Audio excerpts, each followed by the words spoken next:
వసంతాల వేడుక జరుపుకుంటున్నాం.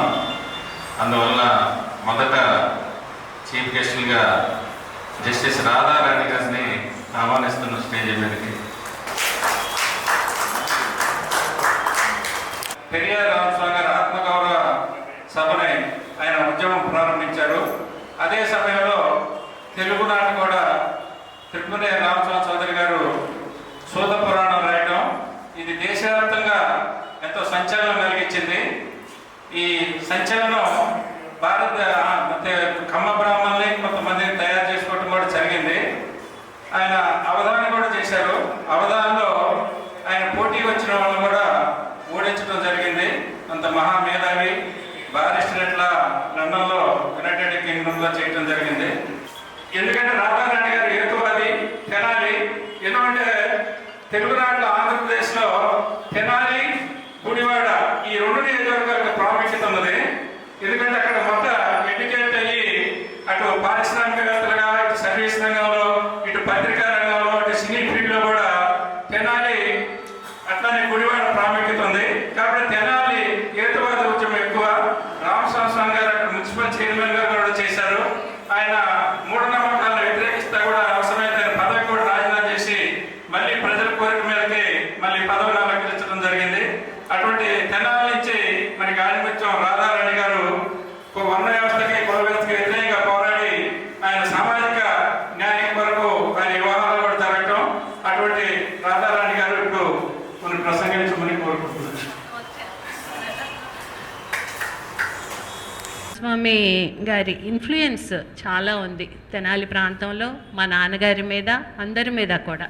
ఆవుల గోపాలకృష్ణమూర్తి తర్వాత ఆయన తర్వాత మున్సిపల్ చైర్పర్సన్గా చేసిన ఆవుల గోపాలకృష్ణమూర్తి గారు, వారి అడుగుజాడల్లోనే, రామస్వామి గారి అడుగుజాడల్లో ఆవుల గోపాలకృష్ణమూర్తి గారు చేస్తే మా నాన్నగారు కూడా ఆ రకంగానే వివాహం చేసుకున్నారు, దండల వివాహం. ఆ తర్వాత మా అందరికీ కూడా అసలు అవసరం ఏంటి, మనకి వేరే బ్రాహ్మణులో వాళ్ళ పురోహితులో చేయాల్సిన అవసరం లేదు పెళ్ళిళ్ళు అని చెప్పి పిల్లలందరికీ కూడా ఇలాగే ఇదే పద్ధతిలో, అప్పుడు రామస్వామి చౌదరి గారు చెప్పిన పద్ధతిలోనే వివాహాలు అందరికీ కూడా చేయాలి అని చెప్పి మా నలుగురు పిల్లలకి కూడా అలాగే చేశారు మా ఫాదర్. వారి ఇన్ఫ్లుయెన్స్ ఆ ప్రాంతం మీద, మా మీద, మా నాన్నగారి మీద ఎంత ఉంది అని చెప్పేందుకు ఒక ఉదాహరణగానే ఇది చెప్పాను నేను. అక్కడ ఒక రామస్వామి, పెరియార్ రామస్వామి తమిళనాడుకి, మనకి ఆంధ్రాకి ఇక్కడ ఒక రామస్వామి అని చెప్పి అన్నాదురై గారు కూడా అన్నారు. ఇద్దరి పేర్లు రామస్వామి అవ్వటం, ఇద్దరు కూడా చాలా ప్రముఖ పాత్ర వహించటం ఆత్మగౌరవ ఉద్యమానికి. కానీ ఇక్కడ జ్యోతిబా ఫూలే గారి ఇన్ఫ్లుయెన్స్ కూడా ఉన్నది రామస్వామి గారి మీద. ఆ ఇన్ఫ్లుయెన్స్ పురాణ శైలిలో, ఒక రేషనలిస్ట్ థింకింగ్లో పురాణాలని వ్యంగ్యంగా రాశారు రామస్వామి చౌదరి గారు. ఆయన అలా అలవాటైపోయింది. చౌదరి అన్న మాట ఆయన తీసేసుకున్నారు, త్రిపురనేని రామస్వామి అన్నదే ఉంది. మనం కూడా అలాగే అనవలసి ఉంది, కానీ పొరపాటున కానీ అలా వస్తూ ఉంది. రామస్వామి చౌదరి గారు అన్న మాట అలా ఆయన పేరుతో లింకప్ అయిపోయి ఇన్ని సంవత్సరాల నుంచి ఉండటంతో అది ఎంత రెవల్యూషన్ కలగజేసింది అన్నది ఒక క్రిటికల్ థింకింగ్, ఒక రేషనలిస్ట్ థింకింగ్లో పురాణాలని కూడా ఎలా చదవాలి, ఎలా చదవచ్చు, సూత మహాముని అనే పాత్రను తీసుకొని అది రామస్వామి గారికే చెప్తూ ఉన్నట్లుగా ఆ పురాణ కథల్ని వాటిని వివరిస్తూ, వాటిల్లో పురాణాల్లో ఉన్న రామాయణం గురించి, మహాభారతం గురించి, అన్నిటి గురించి కూడా విమర్శనాత్మక దృష్టితో చూస్తూ ఒక రేషనలిస్ట్ థింకింగ్ ఎలా డెవలప్ చేసుకోవాలి అని ప్రజలకి ఒక నేర్పించారు రామస్వామి గారు. నేను యాక్చువల్గా సూత పురాణాన్ని చదవలేదు, కానీ దానికి వచన పురాణంగా రాసిన రామకృష్ణ గారిది దాంట్లో కొంత పాత్ర వరకు, రామాయణం పాత్ర దాని వరకు చదివాను. అది చూస్తేనే నాకు అనిపించింది, మనం రామాయణాన్ని ఆర్యుల దృష్టిలో చూస్తుంటామేమో, ఆయన ద్రావిడుల దృష్టిలో చూశారు అని అనిపించింది. ఆ రకంగా ఆ స్టోరీని చెప్పుకుంటూ వెళ్ళారు అని. ఒక రావణాసురుడు లంకకి ఎంత గొప్ప రాజు అన్నది, అక్కడ ఆకాశహర్ణ్యాలు లాంటి బిల్డింగ్స్ అవి ఎలా కట్టారు అన్నది స్టోరీని ఒకవైపు నుంచే కాకుండా అన్ని వైపుల నుంచి కూడా చూస్తే మన ఆలోచన తీరు ఎలా ఉంటుంది అనేది మారిపోతుంటుంది.